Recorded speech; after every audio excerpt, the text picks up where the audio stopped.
And the first thing we're going to do is recording in progress. I don't know whether everybody was able to hear that, but this meeting is being recorded and it will be on our website in 2 or 3 weeks. First of all, I want to make sure that everybody can get the captions. We had expected to have an ASL interpreter tonight because David from Amtrak, who was going to be one of the speakers, is deaf and he uses ASL. So we were going to have his interpreter. And if anyone came to the meeting expecting an interpreter, I'm very sorry, we don't have anybody. He got sick today. And David Nelson also was unable to find anybody. And so he's had to drop out of the program, unfortunately. We do have stream text, which is easier to read than the text that's at the bottom of the screen. So if anybody wants to try that, in fact, I'm going to try that. So hold on 1 minute because I can't actually see because my screen's too little.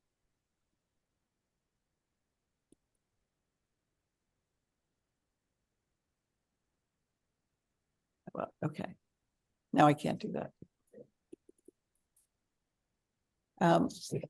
Okay, so is everybody okay for accessibility? If you're not, can you wave or raise your hand or, okay, great. So thank you everybody for coming out on a very busy week. Thanksgiving's just 2 days away and I know a lot of people are already on the road or are in their kitchens. But thank you very much for coming. This is our third program of the year, and I think the first 2 are already up on our website. In case you missed any of them, just go to hearinglossnyc.org and click on programs, and that'll take you to the list of chapter meetings. And at the bottom of the upcoming meetings, you can find all the videos for the preceding meetings, and they are also captioned. I want to put in a pitch. It's towards the end of the year, and I'm sure next Tuesday you're going to be inundated with requests for donations because it's Giving Tuesday and everybody jumps on that. We no longer have dues. So everyone who is here is a member of our chapter by virtue of being on our mailing list and showing up. We've announced this a few times before. We were part of the National Office's membership program and we're not anymore. So if you're a member of National, you're a member of National. If you want also to be a member of the chapter, you are by virtue of being here. But what that means is that we don't have any income from chapter memberships anymore. So I would really encourage everybody to considering making a donation to the chapter. We need, for one thing, to pay for captioning for these meetings. And we also pay for the captioned videos. And there are other projects that we're involved in that some of our funds go to and that we'll be talking about when we're not moving on to a chapter meeting now. So please consider that. Just go on the website and click on donate, and the instructions are all very clear. I think everybody that I can see is muted. So if you can just remember to stay on mute. It's great to see all your faces. Thank you so much for not stopping the video part. It's always really nice to see. It helps to make this feel more personal than a Zoom meeting sometimes does. So we try to make our meetings as informative as possible and to as wide a group as possible. So tonight we are talking about accessible travel. Part of it is travel in New York City, and then part of it is going to be travel on a wider range. So we have 2 speakers tonight. We were scheduled to have 3. And as I said before, David Nelson from Amtrak is unable to attend, but Eric Lipp, one of our speakers, has a contract with Amtrak and knows all about their accessibility features. So he will be speaking about that. The first speaker is Sara Bahri, who serves as the Senior Outreach Coordinator for the MTA, New York City's MTA Accessibility team. In this role, she leads efforts to engage with the disability community, to shape MTA's accessibility and to also ensure that riders are aware of work underway to improve accessibility, and particularly on the subways. Subways, buses, and Access-a-Ride. I'm not sure if anyone here uses Access-a-Ride, but she trains MTA staff and on topics related to accessibility infrastructure that affects accessibility and disability awareness and customer services best practices. As she's piloted some programs that I've been involved in, testing hearing loops on the subway platforms and buses. I don't know whether that's actually going to become a reality, but it was fun testing. Sara was also instrumental in developing an advisory committee made up of New Yorkers with a variety of disabilities and called ACTA, the Advisory Committee for Transit Access. And I've served on that committee for the past 4 years, and it's been a really wonderful experience to get to know the rest of a lot of people from other disability communities. And it's also great to see the MTA making such an effort. Eric will speak after Sara. After personally experiencing the restrictions that people with disabilities face in their everyday lives, Eric Lipp founded and is now the executive director of the Open Doors organization, ODO. Its mission is to make goods and services accessible in travel, tourism, and transportation. He frequently speaks at travel, tourism, and transportation events internationally and nationally, and he is the co-author of Easy Access Chicago Guide, if you're going to Chicago, and the accessible landing page in the I Love New York website. He was appointed to the U.S. Travel and Tourism Advisory Board in 2022, and he consults with outside individuals and organizations to make their services more accessible for all. His personal experiences have enabled him to make an impact on the aviation industry in particular, and a big difference for the disability community. Sara's going to begin. She has a PowerPoint. I would ask that everybody hold your questions until both Sara and Eric have talked. That way, I think we'll have quite a while for enough space for questions. So please make sure that you're muted. And Sara, over to you. Thank you so much. Thank you for that welcome, Catherine. Hi, everyone. My name is Sara Bahri. I work under the MTA Accessibility team. My team sits in the chair's office of the MTA, and we are directly responsible for pushing accessibility policies, enforcing, ensuring that accessibility across the agency is met, that whether it's Metro North, Long Island Railroad, subways, buses, or Access-a-Ride, we're all striving to provide access in many different ways for those within the community. And like Catherine mentioned, our advisory committee, ACTA, that we meet with them every quarter, and we present to them on things that we're working on, and then we hear from them about issues or topics that we're presenting on, and they go ahead and tell us, hey, this works, this doesn't work, and it's a very collaborative effort.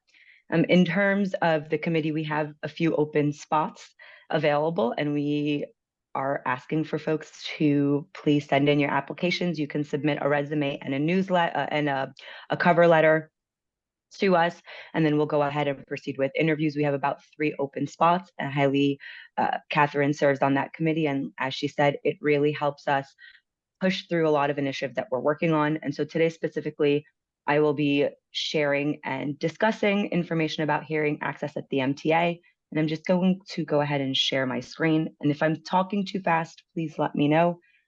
I do have that habit, so I apologize. Can everyone see my screen?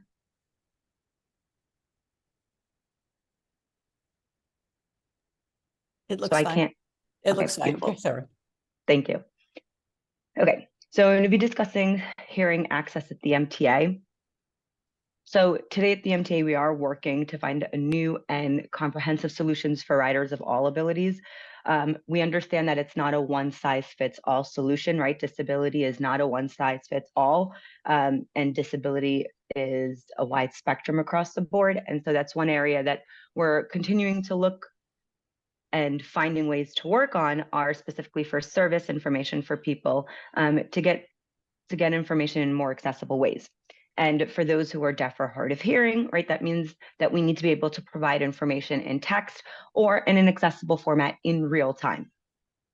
And we understand that service changes as they happen is an area of focus for us, right? So making sure that we're providing that information instantaneously in ways that people are able to access it, whether as in if you are deaf or hard of hearing in this case, right? We have to provide you that information in text. How do we do that? So we've explored a multitude of options. We've explored hearing loops, Bluetooth technology. We're looking at ASL and speech to text. And as I'm saying that we've explored and we're continuing to explore, we know that this is an area that we need to continue to find a solution, and an area that our team is heavily focused on, something that has been a challenge because we're finding that Bluetooth technology is not ready, as ready as we would like it to be able to implement in our system. ASL is not a universal solution. Hearing loops as well are not a universal solution. And Catherine did mention some of the testing that we've done, and I'll jump into some of that testing around hearing loops and the challenges that we're facing. And as we continue to explore speech to text, I'm going to talk briefly a little bit about the current access that we have on our buses, and then I'll jump into access on subways. And before I jump in subways, I'll talk about hearing loops. So currently on all of our buses, on New York City Transit, local and SBS buses, we have what are called digital information screens. They're about 75% of all our buses have digital information screens installed. So that's about 4,800 of our buses, and we have about 5,800. So we have a little small amount of buses that still need to be retrofitted with these digital information screens, and we have a plan to add them to the rest of our fleets. And any new orders that we are requesting, these digital information screens will be a part of it. So what is so special about these digital information screens? Well, they provide both audio and visual information to all of our riders, and the information includes stop announcements, upcoming stops, transit connections, and public service announcements. And they provide it both in a visual and audio component. So for those who are deaf or hard of hearing, that visual component will be posted on screen, where it'll list out the upcoming stops. It'll list out the minutes, to the destination, and then it'll also have those public service announcements posted as well. And then for those who are, and also people who have cognitive disabilities, love these visuals so that they could follow along. So those are things that we are continuously working on buses, and one of the things that we're implementing. We understand that, again, this is not a one-size-fits-all solution. So what are we doing? We have tested hearing loops on buses, and on 3 separate occasions from 2019 to 2023, we've tested with our vendor Amtrak a possible solution of having hearing loops on buses. And so in the 3 different tests that we've done, each test was done at a different period of time based on feedback. Sarah, excuse me, we've lost your PowerPoint, I think. We can see, I can see it just fine. Oh, maybe it's just me. I see the PowerPoint, but a little slower, please. Okay. I see it fine also. Okay. So for the first testing that we did, we had a double looped hearing. We had a double looped hearing loop throughout the entire bus. So we looped the entire bus from the entrance all the way to the back of the rear of the bus. And we ran a second test based on feedback that we had heard from our testers or our participants who were there. And then we had the second test only did a single loop around the entire bus. And then again, based on feedback from there, we went back to the vendor and had to reconfigure the bus for a third time. And the third reconfiguration was a single loop on the lower level of the bus. And that most recent testing was done while I was out on maternity leave about June of this year, the summer of this year. And we had multiple participants in each of these testings that used various assistive devices. So this was something that we really wanted to focus on, and something that Catherine, Jerry, John, and a few others that we've spoken to from the hearing loss community really highlighted, and through our research highlighted, that we need to have different assistive devices in the testing to be able to understand clearly whether these hearing loops work. And so we had folks who had T-coil settings, and then we had other testers who had T-coil and mic settings, as well as folks who used cochlear implants. And each phase of the testing really did help us identify clear challenges with the hearing loops on buses. And I will get into those challenges that we identified. So some of the challenges that we faced, and they were still challenges that we were not able to solve in the final third round of testing that we just did this past summer. The very first challenge that we faced was interference. So during each of the tests that we conducted, their users experienced significant static and audible interference throughout the bus. So depending on where the participants stood on the bus, the interference varied. So if you stood in the front of the bus, you had more significant interference than if you stood in the middle of the bus. But if you stood in the back of the bus, the interference was so significant that folks had to turn off their T-coil settings completely. And if same thing, sometimes depending on where we were when we were driving around, depending where we were and what we were around or in the surrounding, folks had to turn off their T-coil setting. And so the interference we had identified, it's partly due to the environment, right? So within the bus itself, there's a lot of, we have the HVAC system, we have the AC system, we have all of the equipment to run to the digital information screens. All that equipment and all that wiring causes interference, but then also the outside environments, the buildings, the cars, all of that causes interference.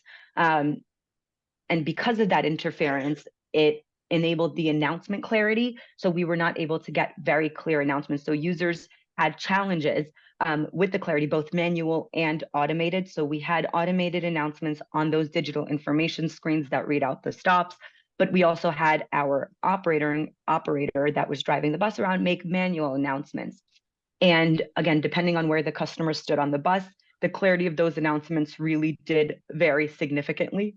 So, excuse me, if folks were in the back of the bus, they were not able to make out any of the announcements, whether they were manual or automated. If folks were in the middle of the bus, they were able to pick up on some of the manual announcement, but none of the automated announcements. So really, depending where you stood, you got a varied result, but no tester was able to hear all of the announcements clearly in a significant manner that showed any progress from any of the testing and any of the retrofits that we did.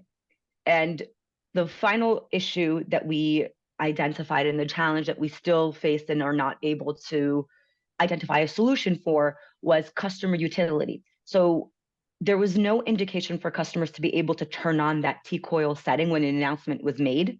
And we would need to be able to notify a user to switch that T-coil setting on. What we identify is it's impossible for customers to keep that T-coil setting on while the bus is moving and while they're going all the way to their destination. Again, like I said, there was a constant humming, and that interference was significant, that it was hurting individuals and they had to turn off that T-coil setting. And so again, by the time an individual may realize that an announcement was made and they turn on that T-coil, the announcement has already been made and there's no repeat announcement. So identifying the way that we can notify a user was a challenge that we faced. And from all of this testing on the bus, we're realizing more and more that it may not be possible to have hearing loops on buses. based on this testing. We are still exploring it. We have not said that this is not going to work, but these are some of the key challenges that we face that we're continuing to work through to try to identify with our buses team and our bus technology, our new technology bus team, trying to identify ways that we can remedy these, and also trying to figure out if there are better options or more feasible options. Whoops. So jumping into subways, hearing access on in a subway station, while you're there, we have countdown clocks, and they are located at every station, and they do provide train arrivals, public service announcements, and system updates. So depending on the A division or B division, which is internal lingo that I will explain in a second, the capabilities vary. So if you're on the A division stations, which are all of the number lines and the Times Square shuttle, so the 1, 2, 3 lines are considered the A divisions. And on the A division stations, they have an integrated system that provides both visual and audio capability in real time. And then the B division, which are all of our letter lines, the A, the C, the B, the D lines, the E, they all have visual information that are present consistently throughout the station, right? And then announcements are scrolled through the bottom of the feeds, and the audio systems have different capabilities, meaning that some station booths are able to make announcements, others, our rail control centers make the announcements, so there's no one unified audio system on the B division, which are the letter lines. And then we have located at every station, let me just make sure you guys are able to see everything. On all of our station platforms, we have what are called help points, which are two-way communications that connect our customers on the platforms to a transit representative or a transit personnel. So if you press the green button, which is requesting general information, you will be connected to a representative, and you can ask any information from when is the train arriving, to I need travel directions, there's a reroute, can you assist me? And then for a more urgent need or an emergency, you can press the red button, which will connect directly to our rail control center. And in the rail control center, we have FDNY and NYPD representatives who are on hand and ready to assist with any emergency that may occur. All of the help points are looped, so that people with hearing loops are able to turn on that T-coil setting and connect. And also all of our station booth windows, so any station that has a station booth, the windows are looped, and they do have hearing loops. They do have hearing loop technology. So in addition, in 2017, we started installing what we call customer information center screens. And from 2017 till now, as of today, we have them in every single station. So in all 472 subway stations, we have these customer information centers. And the customer information centers have gone through several pilots where ACTA and community members have come and provided feedback. And specifically the feedback that we gathered from these various testing sessions have helped make the screens what they are today. So today we're able to provide real-time service information specific to the station that you're in, and any of the lines. So for example, if you are at J Street Metro Tech, which runs the A, the C, the F, and the R lines, if any of those lines are impacted or there's a service delay or just a complete or partial suspension, you'll be able to see that on the screen instantly. And then it'll also give you the system-wide status, right? So in the system, where is there another delay? Is any of the other trains delayed? In addition to that, it's going to highlight in a very detailed manner the elevator and escalator status at that station. So if there's an elevator or an escalator that is out at that specific station, it will indicate the elevator that is out, when it's anticipated return to date, and a reroute if needed. It also provides real-time information, right? System-wide and service-wide. And also they have a station map. And during the weekend, we have the weekender map that's posted up. We also provide elevator and escalator status. And if there is, we also provide PSAs, right? Public service announcements. And we have recently been running some public service announcements around emergency awareness and emergency preparedness for customers. So that is all being rolled out through our customer information screens. So when you're on a train car, we also provide visual information. So on all of our new technology cars, so the R142s and newer, so any cars that were purchased post 2000, the R124s were rolled out in 2000, but anything from the R2, the R124s have electrical screens, right? And they each have different display screens and station stops. And again, everything through feedback, through customer engagements, they're constantly upgrading and updating. And on the new R211s, the screens are, they have a lot more canned messaging, a lot more captions, basically, which is what our canned message is, just essentially pre-programmed caption messaging. So one thing that we know, the R211s will not have anymore. Please listen to train crew. That is one of something that our team really tried to get rid of, because that should not be the advice that we give people. So that's something that we got rid of, and also added new canned messaging. This train is going from local to express, or express to local, or there is an emergency and what to do in that emergency. Those are some of the newer things on the R211s, but for the 124s and newer, we have electrical display screen stops that sync audio through our automated announcement system. And we're able to provide that both in visual and audio. We have electrical strip maps that display stop by stop, and those are input by the operator, and those are on the A division. So again, the 2, the 5, I have an image on my right-hand screen.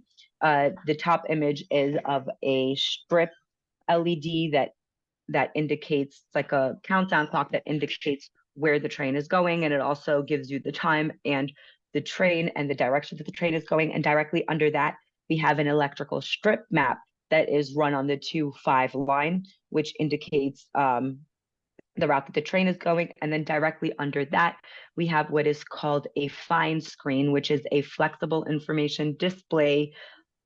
And that screen basically displays the train and the stations, but also has capabilities for the operator to be able to indicate whether the train will be stopping or not stopping there, and also changing the route.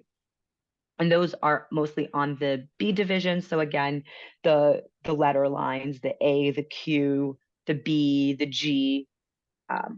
Yep.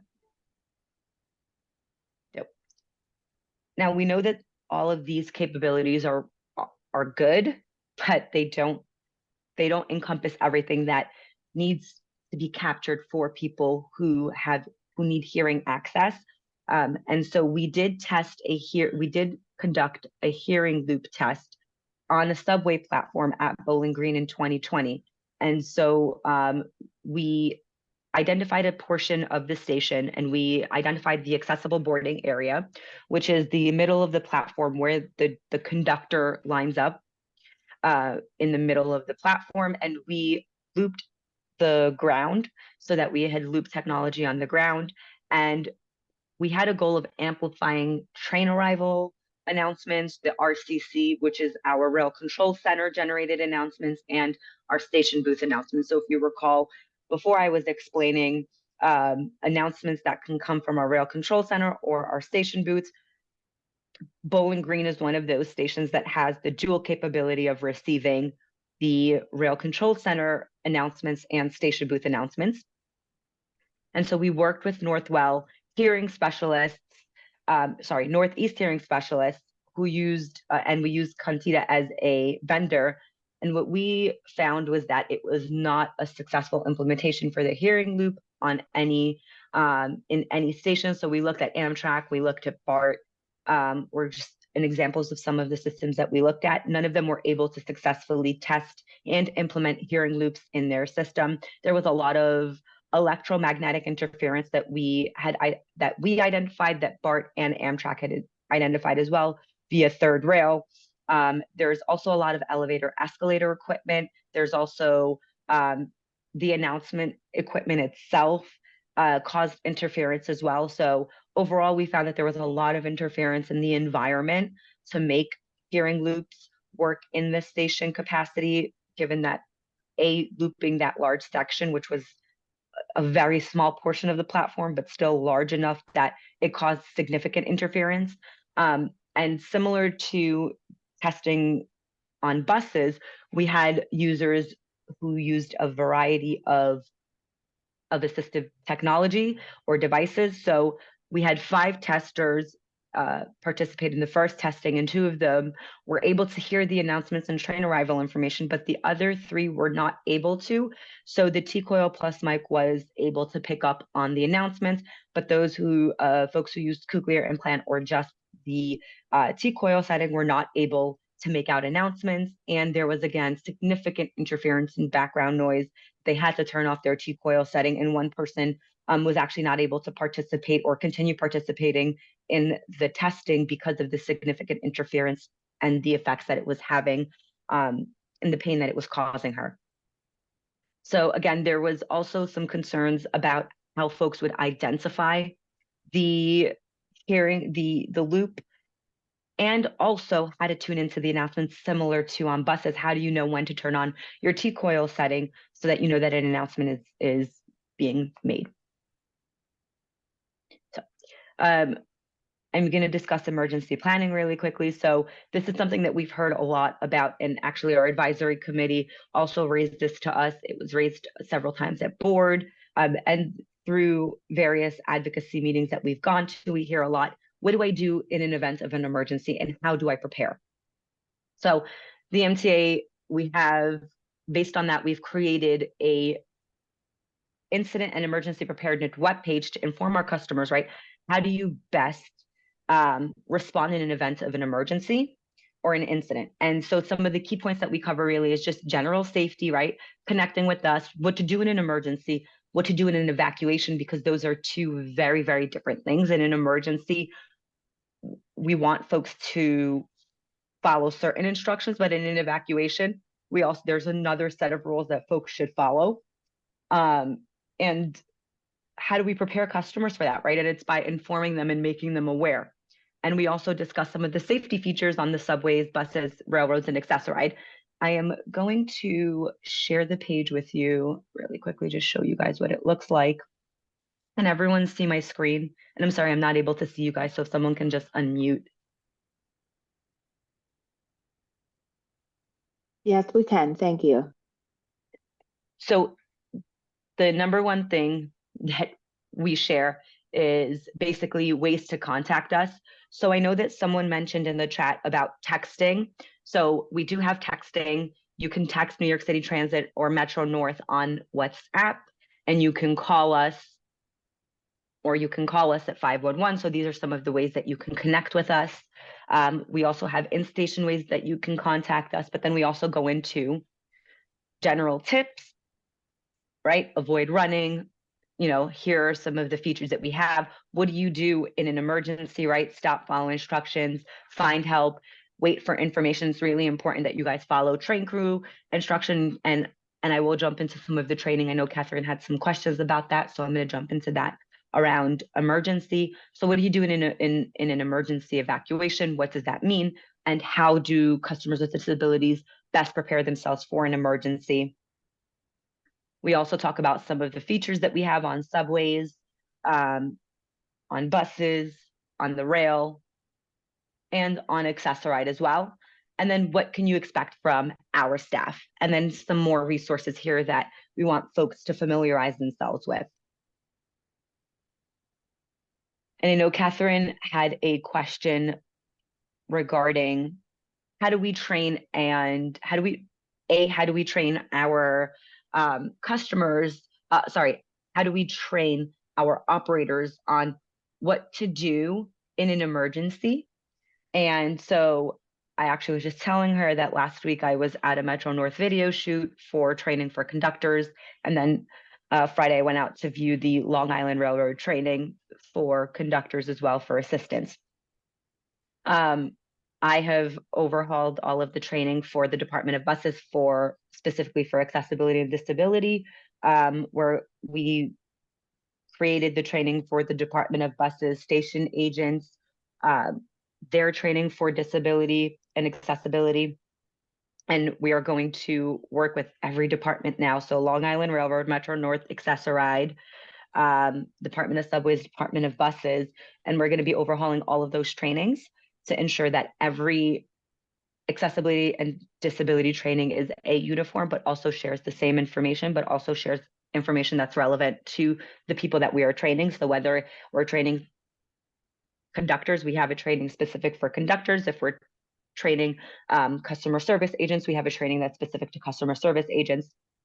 There are trainings now that exist, but we're going to be overhauling all of them, creating new content, new videos, new materials. And so in terms of safety, right, that is something that we train all of our operators on, all of our conductors, all of our personnel. They actually get, in addition to our disability and accessibility training, which covers safety, they also have other trainings that cover safety and evacuation.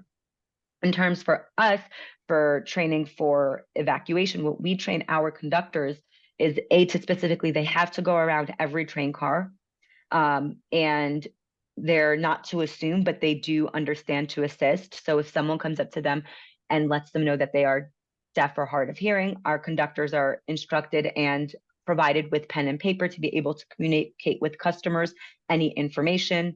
In addition to that, they are required to provide them communication in a form that they're able to. So if they also have phones on them that they're able and required to pull out their notes section to talk and communicate to the customer, here's our plan of action. This is what we're waiting for. A lot of times what happens is we have to wait for FDNY or NYPD in order for our staff to take action. And then we hand it over to NYPD and FDNY. We actually, when we were opening Grand Central Madison, we conducted several tests, for emergency evacuations, and we had people with disabilities attend. Again, all disabilities were represented, and we had FDNY and NYPD present to assist in the training and the evacuation process.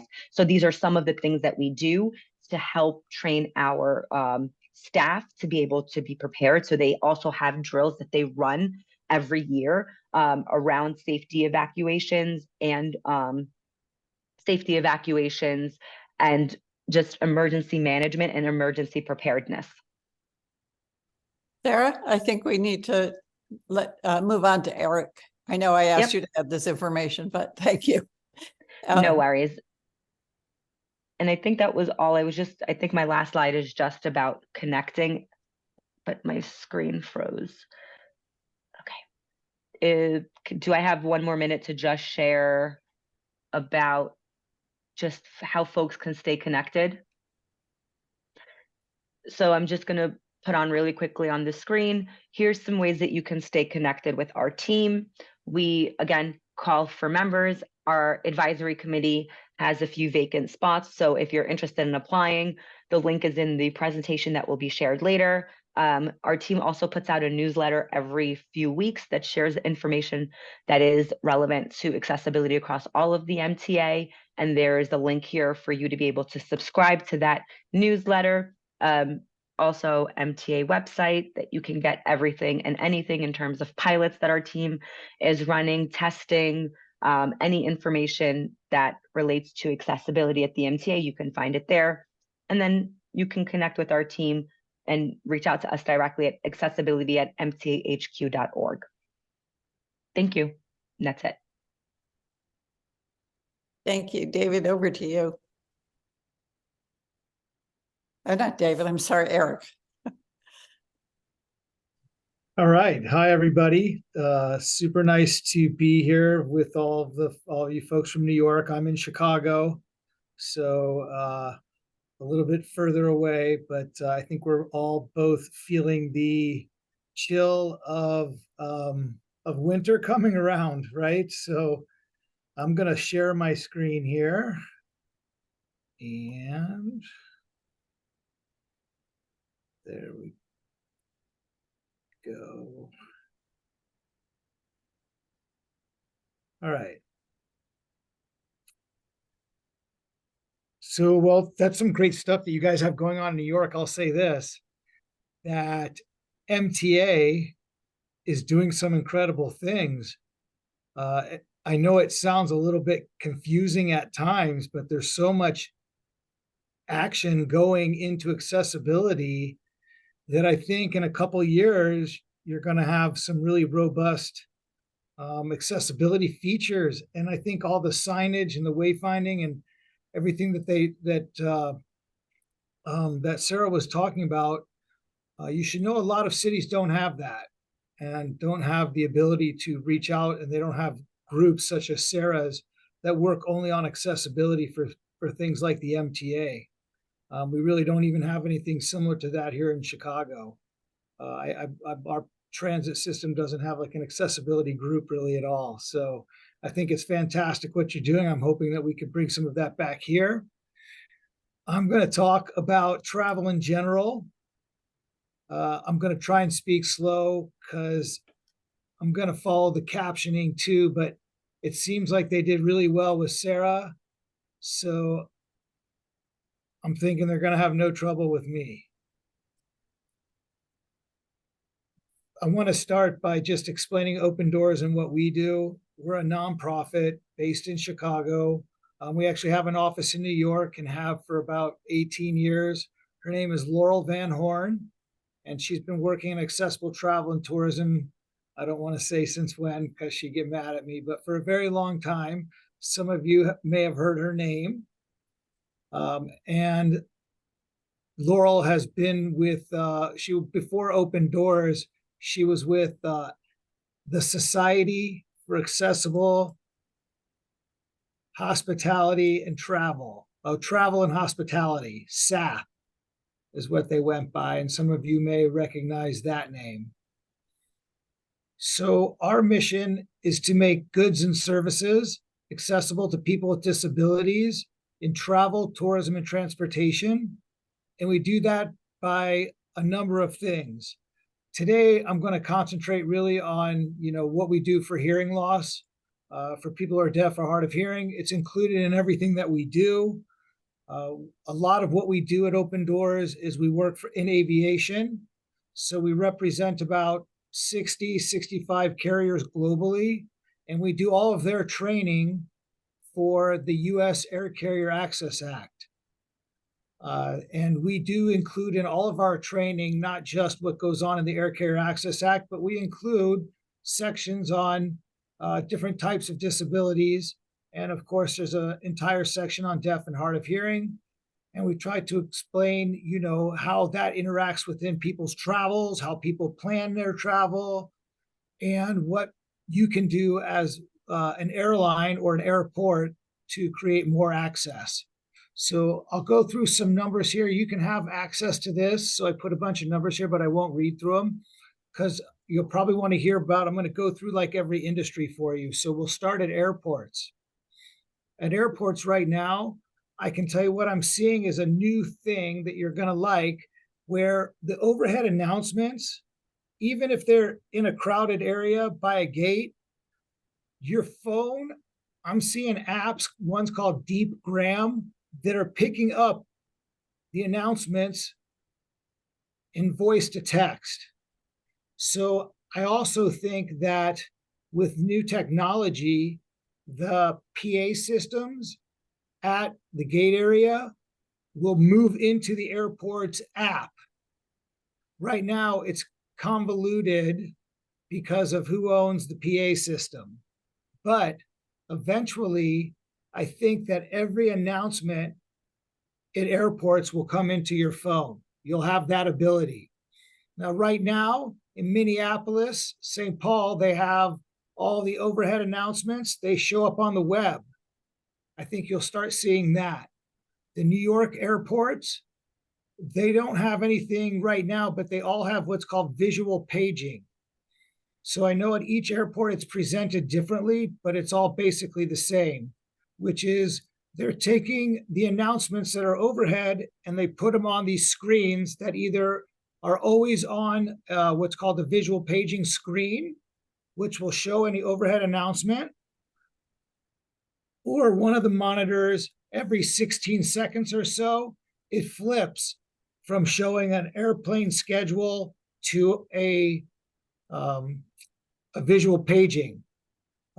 So if there's no paging at all, they won't flip if there's no pages to be out there. And I should also mention that many airports like San Francisco, and it's becoming very common for airports to trying to have less noise. So you're going to start hearing less overhead announcements as airports try to pull back and create silent airports. Even boarding is, they're going to try and have fewer boarding calls so that it's quieter in the airport with noise, for noise reduction. I think you're going to see that at all airports across the United States soon. But right now, it's only in certain cities like Seattle, Memphis. There's a handful. There's probably a dozen or so cities that are considered quiet airports. Also at the airports with the visual paging, now if you use sign language, ASL, a lot of the information kiosks or booths, they have free ASL interpretation VRS services. They don't get used very often. I can tell you that. I check them out to make sure to see the usage on them. And I know in like San Francisco and Minneapolis and Miami, they aren't used as much as I'd like to see them used, but they are a free service and it's a video relay service that you can use, and it's on a tablet that they'll let you actually take with you and return it to them. So it's not uncommon for airports to have that now. I just think you don't see tons of it because some started it and it never got used, so they don't use it anymore. Same with the video payphones. I know you saw like a burst in America of video payphones that had they had interpreting services through the video payphone system, and that didn't go very well. And so now you don't see those anymore at airports. I think everything is starting to move more towards your phone at the airport, and the same goes for the airlines. Now, we're talking about flying. One of the things that always gets me is that still to this day, all the in-flight entertainment isn't accessible. It's still shocking that movies are all made with caption and everything, and they still don't have full accessibility. But I've seen it out there now. They are the next generation of in-flight entertainment in the seat backs and in the video entertainment is all going to be accessible. They're kind of taking the lead from your cell phone. So like every kind of function you have to assist you that comes standard on your cell phone will start popping up, coming standard in the seat back entertainment and in the video entertainment on airplanes. One of the things we've been talking about is emergency preparedness. In airports, with the ADA, you have all the visual strobe lights and everything to show you when there's an emergency. They also will make announcements that will show up on screens. But on the airplane, you have to self-identify to the flight attendant that you have a disability and that you'll need to get those announcements. Otherwise, they're not going to know you're on board necessarily. So you have to self-identify to get that emergency evacuation procedure. And they should, if you do self-identify ahead of time, they should give you an individual private safety briefing on how to handle things in an emergency. It would be just you and the flight attendant. So that's how you do it on the airlines. Always try to self-identify because that's the way the services will be easier for you to receive. And then at the airport, some airports, I'll give you one of the airports like Miami, for instance, they didn't know that Royal Caribbean does a deaf cruise. And so once I hooked up the airport with Royal Caribbean, the airport now supplies translators at the airport. free of charge to Royal Caribbean because they know they're getting 4,000 people who are deaf or hard of hearing coming through the airport. So you can work out with airports where they'll have programs where they could come meet you or groups of people and they'll supply interpreters. So that's another thing to ask from the airports. And every airport now in New York, there's an access coordinator for all of the New York airports, and you can always find their information on the web. Hotels. There's still, the ADA has requirements for hotels, and sometimes they're good, but sometimes they're not so good. Meaning that we still see a lot of hearing accessible rooms, the same as the wheelchair accessible room, or putting someone who is blind or has low vision in the accessible room. Not quite understanding yet that every disability has its own unique needs. But the good news is that most of the time now you'll have in every hotel room, you'll have the strobe fire alarms. And almost every hotel in the United States, not necessarily hotels that are US based, because overseas they don't do the same thing.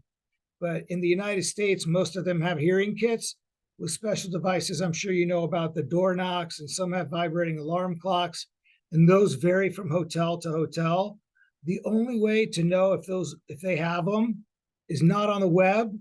Call the property and ask them to test it, and also make sure that you have a way to communicate in an emergency to the front desk.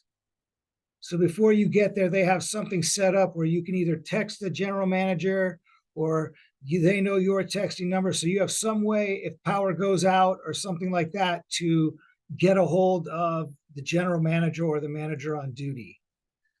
But room accessibility for people who are deaf or hard of hearing is covered in the ADA, but it doesn't quite give you everything that you need necessarily, and it doesn't give very good standards on what people should do and what practices should be there. And I think that's the toughest part about traveling with a disability, and this is any disability really, is the inconsistency. Even with the MTA, just talking there, it gets confusing about what lines and the letters versus the numbers. And because accessibility isn't a standard across anything right now, it's becoming more prevalent, but it's not there. So you have to do your best and try to communicate directly with like a hotel property. If you're worried, to try to contact the airline directly. You can also contact the airport directly. All airports have access coordinators, and I know all the ones in the US do, and you can reach out to their offices, and they all have stuff on the website now.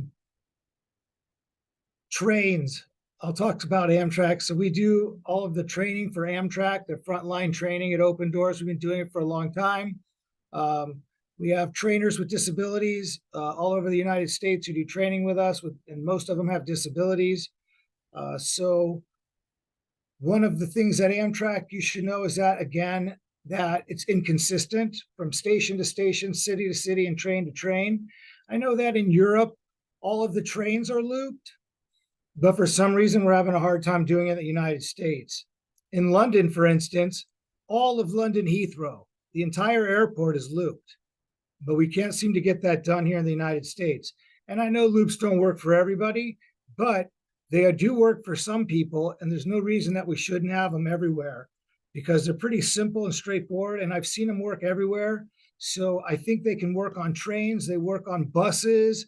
In London, all the London taxis are looped, and at Amtrak, the ticket boxes, the ticket counters are looped, but only the ticket counter is looped.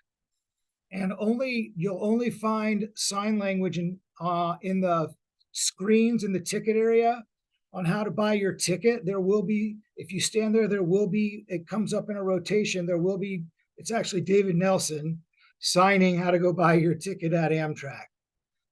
But as far as having any two-way communication at Amtrak right now, it's really pen and paper or through the hearing loop at the ticket counters.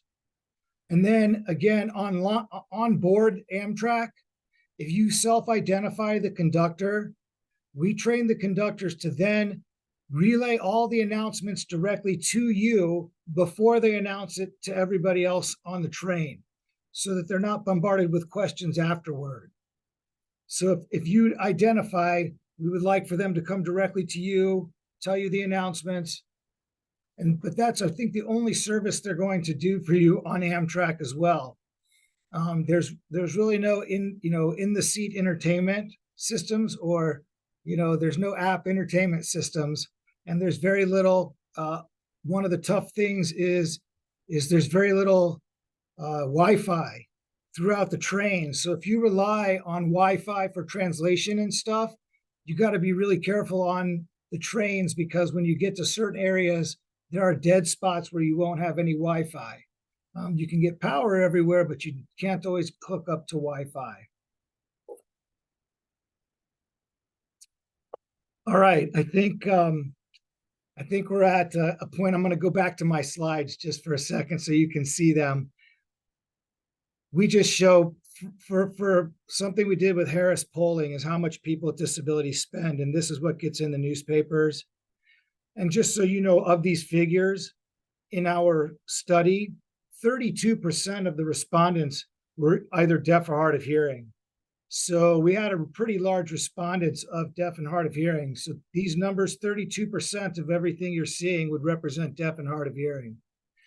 And as you can see, we did about $58.7 billion. And that's a lot of money in any kind of industry for one segment of the industry.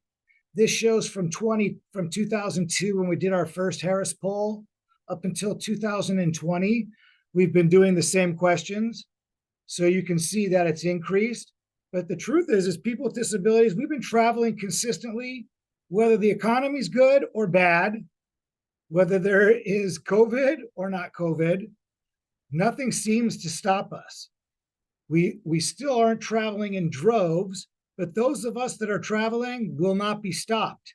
We are traveling at the consistency, no matter whether it was, in the economic downturns in the mid-2000s, you can see in our numbers here, we are still traveling because people with disabilities, we want to get out of our homes too. So one of the amazing statistics that I always show the travel industry is the fact that we are solid through economic downturns. Even through COVID, we held really strong. And here's kind of the profile of our trips, business versus personal. So we're traveling most often for personal, for pleasure. So 87% of our trips are for pleasure. But this is the interesting thing in the middle, is that we don't travel alone. And so it's hard for me to really show the statistics to the travel industry, because everything I show them, that 50-something billion you just saw, that's really double, right? Because there's so many of us traveling, and most of us don't travel alone. According to our study, we travel with at least one other person, and usually a child. And 96% of us stay overnight. So we're not just taking day trips. We're traveling overnight, which means we're staying at hotels, and they should be ready for us to stay. And when we stay, we're staying a median of 4 nights, which is another night added on to the general population. So we actually are staying longer than the general population will stay. And then these were all the really big, interesting statistics that kind of made the travel industry perk up, was that we actually book and find information out online at a greater, at a higher usage than the general population. So we're booking online. We're not afraid to use online. People with disabilities love online. We're going to travel companies, but we're going to the web always to find information. Everybody goes to the web, and this shows where they're going, but look how many people are just going to the web to find information about attractions, tour companies, everything. So if your website is not accessible and does not give information, then you're missing out on a whole bunch of people. That's why if you all go to I Love New York, this is one of the coolest things, and it's just started in New York, but it's catching on. Other cities all over the country are doing it now. On the front page of I Love New York, there's an accessible landing page. You click on that, and sorry for those of you in Manhattan, but we focused really outside of Manhattan on the rest of New York and what's there accessibility wise. And you can go through there and you guys can find so many different things to do throughout the state of New York. This is kind of a leading thing. It's one of the first of its kind. And what New York said was, yeah, we want, if people are going to use the web, we're going to use it. And so New York is split up into like 16 territories for travel and tourism. And now each one of them has the ability to put information out on that landing page on accessibility so that people from other parts of New York or states close by can hop in their car, drive there to New York, and know what they're getting into.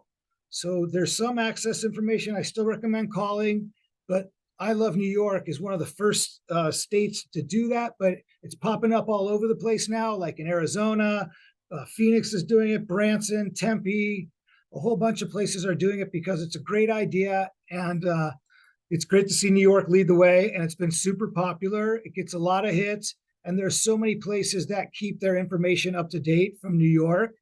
Now, the one downside is that it is all self-reporting.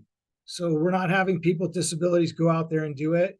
It's self-reporting, but you can always call to make sure that what they have on, have reported is actually accurate. And I always recommend not being afraid to do that either. So these are the major obstacles that people encounter at airports. It shows from 2005, 2020. A lot of it is really stuff that you've probably seen before, and you can imagine long distances are a complaint about just about everybody, not just people with disabilities. But it's a big thing at airports nowadays. Seating, difficulty getting assistance with luggage and baggage, and finding my way is a tough one because it's very difficult to navigate airports.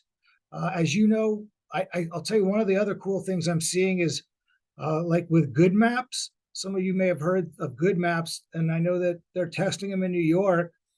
And it's to help people who are blind or have low vision navigate, but you can also help people who are deaf or hard of hearing because they're going to build into it some haptics. So it'll have haptics haptics like things that vibrate or shake to tell you where you're located or when you reach certain points or when you need to look at something. So there's stuff like that being built into the haptic stuff. So I think that we're going to find easier ways to finding our way, but that's always been a problem, as you can see. And the distances has gone down, and we think that's because there's a lot of ways now to move at an airport. People movers, golf carts, wheelchair service, all that kind of stuff. And here's some major obstacles encountered with staying at hotels, motels, or short-term rentals like Airbnbs. Believe it or not, the number one is usually lack of available convenient rooms and doors that are too hard or heavy. Most people are shocked at that. Hotel builders and everybody are shocked at that, but it's in and out. It is the number one complaint year in and year out, along with lack of availability of convenient rooms on the first floor, near elevators, things like that, because people want to be able to get out in case of emergencies. And you can see all of these. Communicating with hotel personnel, I see future in that. With text messaging, I see a bright future in being able to communicate with your hotel. I think the smartphone, as we get into the next 5 or 10 years, is really going to take on a bigger role, especially in communications at hotels. And now at hotels, you use it as your key. So you can do it for everything. And I don't even like that. But you can see these and you'll have access to all of these. All right, I don't want to take up any more time. I know you have questions. I know you have questions for Sara for sure, because I saw those popping up, and I know that MTA has lots of cool things that she can tell you about. So I think we have plenty of time for questions. Am I right, Jonathan? Okay, thank you so much. I think a lot of the discussion on the chat, and I'm not sure if you were able to watch it, has to do with the need for visual information, captions, text. And I think there are probably some technological reasons why these can't be used on the transit system or on other kinds of transportation. But could you each just briefly explain what barriers there are to using text or captions on people's smartphones for all of these things. I mean, Eric, you mentioned calling a number of times, and Sarah talked about hearing loops a lot. So, you know, for a lot of people, these don't actually work. And I think that's a big question for everybody. So Eric, you want to go first? Yeah, I'll go first. I think the smartphone texting is going to be our greatest visual cues. Even now on an airplane, most people use their own phone because the seat back is not accessible. So I think that we're going to be using our phone more and more. And that's going to be the way we're communicating. And the visual cues, I think in aviation, it's coming on the airport side. You're going to see more and more. I know the TVs are now captioned in there. You got visual paging. There's some more voice to text. You're going to see more visual stuff going on there. Amtrak is working on upgrading all of their information displays. So those are in the whole process of being upgraded and updated. And on the airlines, I know now you see more captioning than ever, especially on like the seat back, the emergency evacuation procedures and all. So you're going to keep seeing more of that being integrated. But I think they're going to move away from having their own entertainment, and they're going to let you take it into your own hands on your phone or your iPad or your kind of tablet. So I think there will be more visual. It's totally coming. And I think it is through the smartphone. I don't know if you guys have, well, I think there'll be more haptic things too to help with the visual. And Sarah, what are the obstacles on the New York City Transit? And in particular, why can't a bus driver have his announcement captioned on those screens? Why do we have to try to parse what he's saying or ask our neighbor? So really good question. And I did not get to, I'm just going to share my screen for 2 seconds, but just wanted to let you guys know in terms of where we are today. So one thing that we understand, and I don't think I did a really good job of highlighting during my presentation, is that hearing loops are not the solution. And that's what this team knows. We understand, again, like I said, it's not a one size fits all. And we believe that a speech to text is the most optimal and feasible solution for that. And so we usually defer to the group in this case to ask, right? Like, what do you think is the most optimal and what do you want to see? And I was reading the captions and I see a lot around closed captioning, you know, and it does seem like speech to text or voice to text is the way to go. And so with the new R211s and the R242s, there is technology capabilities that we're trying to explore. So on the new R211 train cars, which are just starting to roll out, those don't have the capabilities for speech to text yet, but they do have a lot more screens, they have a lot more capability for captioned messaging. And the R262s, and I don't know why the numbers are this way, but the R262s will have speech to text capability or technology. So we're exploring those. We've worked in 2019, our team did a test for our accessible station lab. And through that, one of the features that we were testing was the Heroes Acoustic app, which was a promising technology that was going to take automated announcements or manual announcements and provide them in a push notification to your phone. And we were testing, I was one of the testers as well. I'm actually hard of hearing myself. So I struggle similarly to hearing announcements on trains. It drives me crazy when the caption comes on that says, please listen to train crew announcements.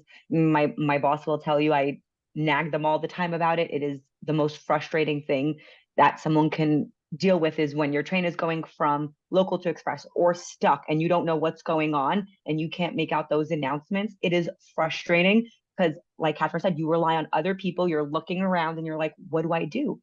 And through that, we're trying to look at the new My MTA app, which I also did not get to cover, but we're about to launch a new My MTA app. And through the My MTA app, we're hoping to be able to send push notifications for real-time service information. So in real time, we want to be able to send you a notification through the app, hey, this train is delayed, or this is going local to express, whatever the case may be. So we understand that it seems like speech to text is the way to go. Currently, we're also looking at finding a solution across the MTA, right? So on Long Island Railroad, on Metro North, I see someone commenting a lot. Svetlana was commenting a lot around Metro North rail communications. And so through the app, we're hoping to be able to get those push to notifications on the subways through the new, and the My MTA app will also work on buses. So notifications on buses as well through those announcements. And then we're currently exploring new companies that provide speech to text, and we're going to be running several pilots to test on buses and subways, Metro North, Long Island Railroad, to be able to find that speech to text capability where you're able to take those manual and automated announcements and push them into someone's phone to be able to get that announcement in a text form in real time. Svetlana, just to answer your questions in the chat, there is still a movement to not put things through people's phones. There will still be screens, same with Amtrak. But I think the one thing that's holding it back is the technology of voice to text. We're closer than ever before, but we're not perfect, as you all know. We're really close, but we're not there. But within the next few years, voice to text is going to be much more common, and there won't be a screen anywhere. I don't believe in any form of transportation that will not be doing voice to text, because they'll be able to do it. Yeah, and that's a really good point, Eric. I mean, for us as well, that is a struggle. We can't find, like, as I was taught when I mentioned Bluetooth technology before as well, we can't find a vendor that does this well, that works. So when we tested Heroes in 2019, it was almost there, but a lot of the announcements were not coming in clear. The announcements were not correct. You had inappropriate language that was in the messages. And I think, Catherine, did you test it with us in 2019? I don't know if you tested, but I was getting notifications at 3 a.m. So we're like Eric said, we're almost there, but not there. And we are not only moving to on your phones, right? So even on Metro North Long Island Railroad, we're going to be implementing screens on train cars. And we're hoping that those screens on cars will have the capability to have speech to text. So we're not only relying on the phone. We understand that there's a large community that does not use phones and does not rely on phones. And we need to be able to have both aspects covered. Okay, thank you. And so we have some questions. Ruth, do you want to go first? Hi, Eric. Thank you for all the information about access at the airports. We're getting there slowly. If we're going on a trip, is there a way of notifying the access coordinator at the airport? Is it by airline or is it by airport? Good question. There's one of each. There's one for the airport and there's one for the airline. And you can feel free to reach out to them anytime. The airport, the person is going to be listed on their website. The airline, the person won't be on the website, but there's an email address for you to email to get in contact with them.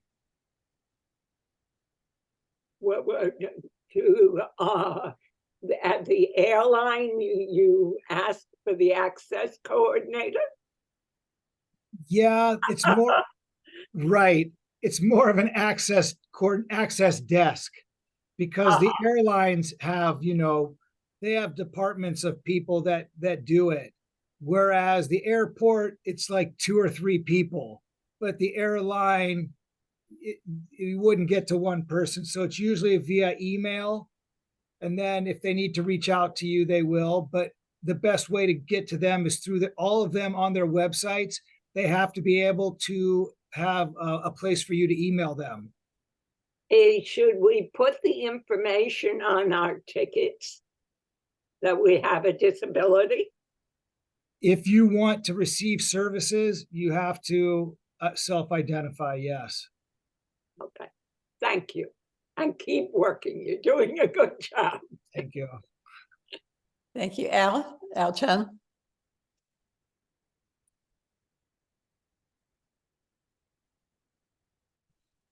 Al, you're muted. Thank you, thank you, Sarah, for your presentations. I just have a follow-up question to what you've been discussing. And I understand the need to have voice to text services while you're actually in transport, and that's being worked on and tested, etc. I'm curious to know whether or not that's also going to be in the direction for service booth itself. For example, if I went to an actual customer service booth or ticket booth, whether or not there would be any plans to implement voice to text screens there, so that way I could better understand what the service person is saying. And if there are plans, or if it's being sort of implemented, what are the obstacles that you're seeing in that area?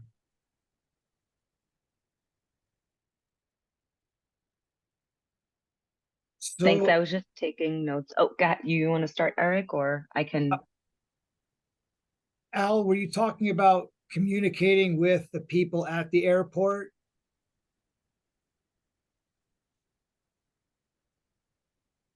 Or both. I was basically talking about any in-person communication with someone who is working at a booth, whether it's a subway booth or an airport ticket counter, anything like that. I have a very profound hearing loss, and I struggle understanding what the person is saying. Even though I have my own smartphone and I would use a speech app like Otter, it picks up too much noise from others that the transcription doesn't come out well. So it's actually preferable, from my point of view, if the service person who already has a microphone anyway, has that microphone Bluetooth to a screen, and that screen has the voice to text now, it'll be able to better relay with better accuracy what he or she is being saying to me. That's all. Just wondering whether that's in the plans, and if not, what are the obstacles to something like that happening? I'll say at Amtrak, they're allowed to have on their EMDs, the conductors are allowed to have the app that can do voice to text. So there are people looking into that. I think that right now in a lot of situations, unfortunately, it's just down to paper and pen still. And so, 2022. So in terms of an agent in the booth, so as I don't know if you guys are aware, but it was right before I went on leave. So about 9 months ago, our station agents have exited the booth. So you can actually just walk up to someone and ask for assistance. And so in the training that we created for them, it's a very much more rigorous enhanced training. They're actually trained to pull out their phones and text on their phone. So if you need help communicating, they can do that. They can pull out their phone and text. That's something that they're trained to do. They have their work phones that they can pull out. They also have pen and paper. So if you're not able to properly hear them or communicate with them, you can request that they write it down. They are actually specifically trained to be able to assist folks who are deaf or hard of hearing in that manner, via pen and paper or via their notepad on their phone. But we are also exploring at booths, figuring out ways to get that speech to text. So when we look at on train cars, also on platforms, right? And then also at booths, because we're looking at every information point. That's what we would like, to have every information point, folks be able to access that information, wherever it is, speech to text. Thank you. You're welcome.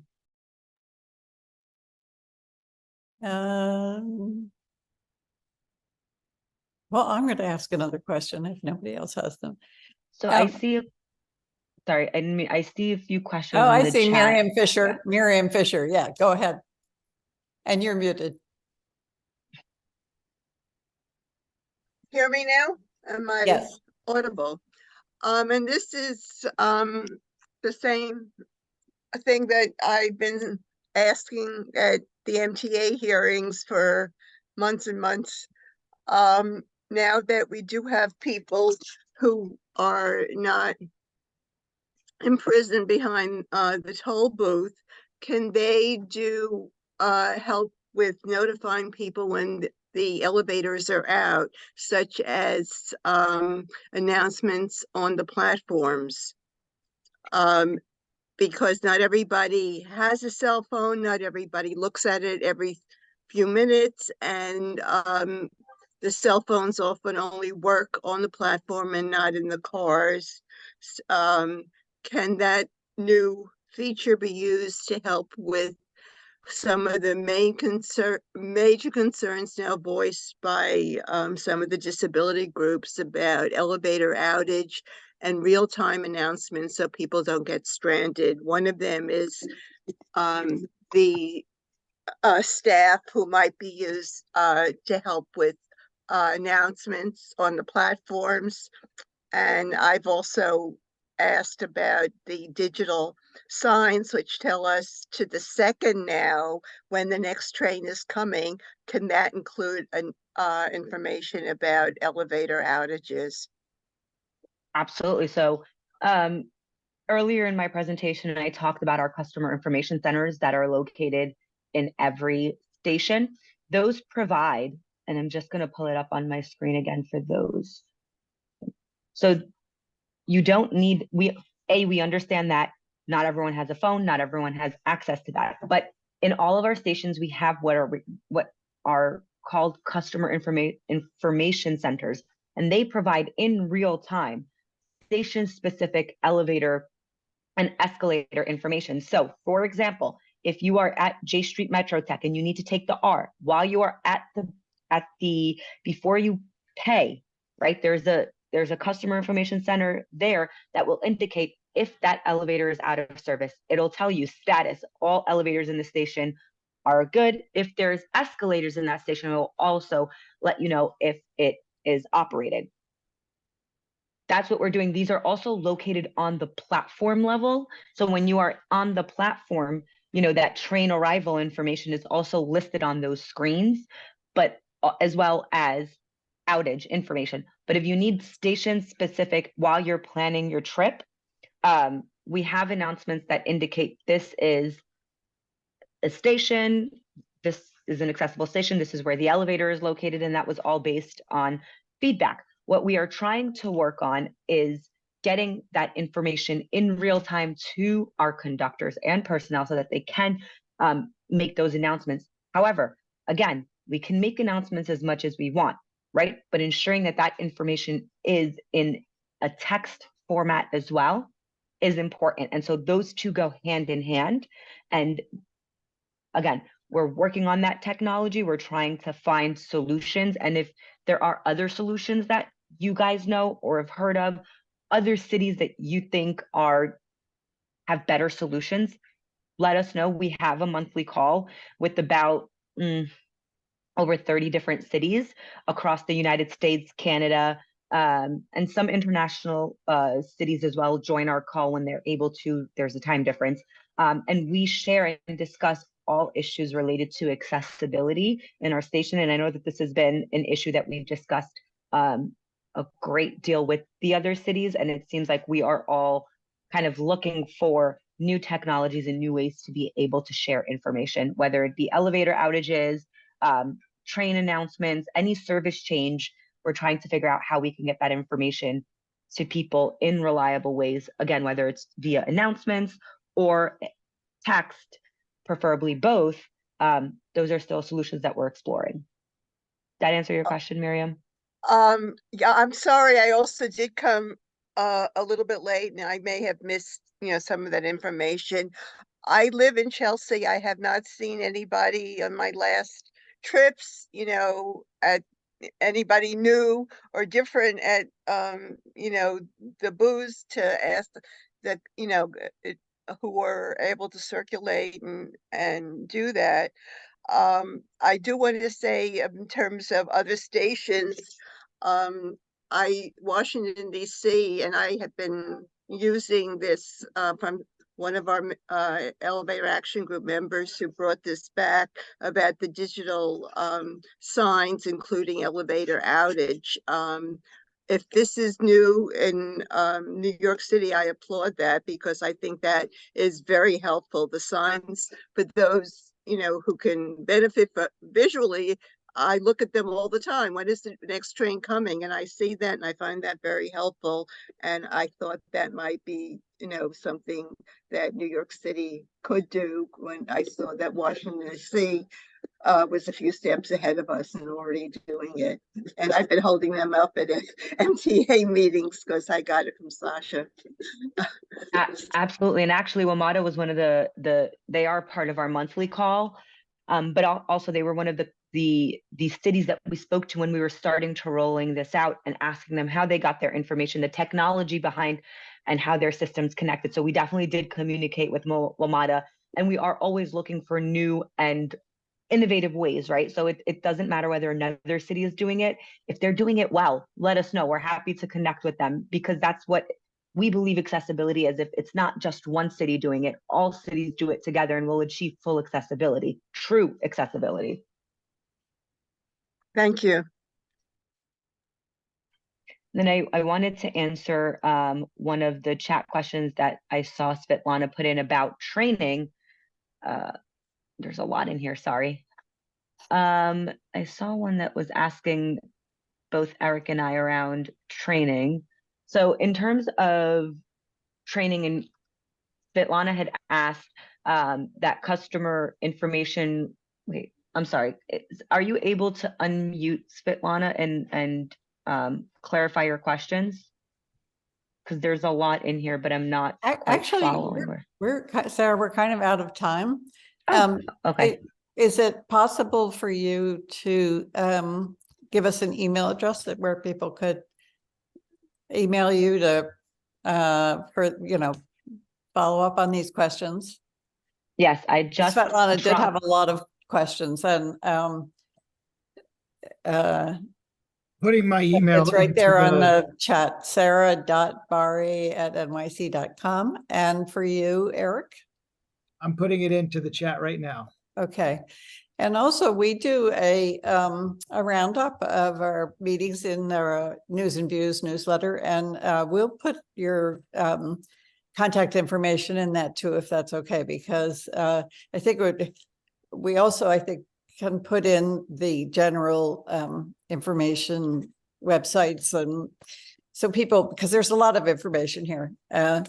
This is fascinating meeting, and also I have to say kind of depressing. We haven't really gotten as far as I sometimes like to think we have, but I want to put in a word about our next meeting before we hang up. And then I see also, I mean, before we end, I see John has his hand up too. In December, we have a meeting that's actually, we hope will be fun. It's our annual meeting where we invite a musician or a group of musicians to come and talk about their experiences with hearing loss in creating music and in hearing music. So you'll get an announcement of that. Our speaker is Alex Lackamore, who is a Cuban-American composer and arranger who has worked with Lin-Manuel Miranda. And I think he'll be great. So I urge everybody to try to set that date aside for December. And John, do you still want to speak, or did you take your hand down? Yeah, no, well, I was just going to put in a plug for that program, and just, I don't know if you mentioned that Alex Lackamore actually has a hearing loss and wears hearing aids, and he has worked with Lin-Manuel Miranda on things like In the Heights, Hamilton, and others. He's conducted, he's arranged, and I'm very excited. I think it's going to be a terrifically interesting meeting. Well, thank you, everybody, for attending this one. And we have a lot to look forward to in accessibility on transit and travel. So thank you very much, both to Sarah and to Eric, for the work you're doing on behalf of people with hearing loss and other disabilities. We really appreciate it. The obstacles sometimes seem really big. So, okay. Thank you, everybody. Thank you, Eric. Thank you, Sarah. Happy Thank you. Thanksgiving. Happy Thanksgiving, Oh, everyone. and have a Thank you, guys. happy Thanksgiving to everybody. Yes, have a good holiday. Thank you.